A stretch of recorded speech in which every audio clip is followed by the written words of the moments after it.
আসসালামু আলাইকুম ওয়া রাহমাতুল্লাহি ওয়া বারাকাতুহু। প্রিয় দর্শক, আজকে আলোচনা করব জোহরের ৪ রাকাত সুন্নাত সংক্রান্ত একটি বিষয় নিয়ে। সেটা হলো, অনেক সময় আমাদের এই ৪ রাকাত সুন্নাত ছুটে যায়। এক্ষেত্রে আমাদের কি করণীয়?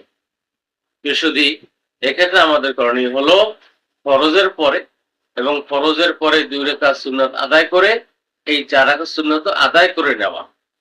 আমাদের সমাজে ভুল প্রচলিত রয়েছে যে যদি কেউ কোনো কারণে জোহরের আগের ৪ রাকাত সুন্নাত আদায় করতে না পারে, তখন সেটা নফল হয়ে যায়, তখন আর সুন্নত থাকে না। চাইলে সে পড়তেও পারে, নাও পড়তে পারে, পড়ে নেওয়া উত্তম।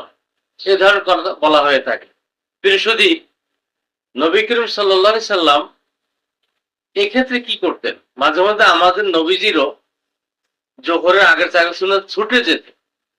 তো তখন নবী করিম সাল্লাল্লাহু আলাইহি সাল্লাম তিনি ফরজের পরে এবং এর পরে ২ রাকাত সুন্নাত আদায় করে এই ৪ রাকাত সুন্নাত আদায় করে নিতেন। সুনান ইবনে মাজার ১১৯৮ হাদিস হযরত আয়েশা সিদ্দিকা রাদিয়াল্লাহু তাআলা আনহা থেকে বর্ণিত।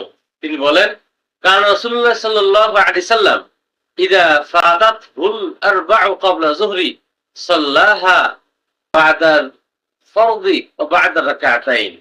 অর্থ, নবী করিম সাল্লাল্লাহু আলাইহি সাল্লামের অভ্যাস ছিল এই যে যদি কখনো তার জোহরের আগের ৪ রাকাত সুন্নাত ছুটে যেত, তিনি ৪ রাকাত ফরজের পরে ২ রাকাত সুন্নাত আদায় করে এই ৪ রাকাত সুন্নাত আদায় করে নিতেন।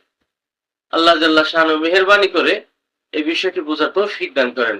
আসসালামু আলাইকুম ওয়া রাহমাতুল্লাহি ওয়া বারাকাতুহু।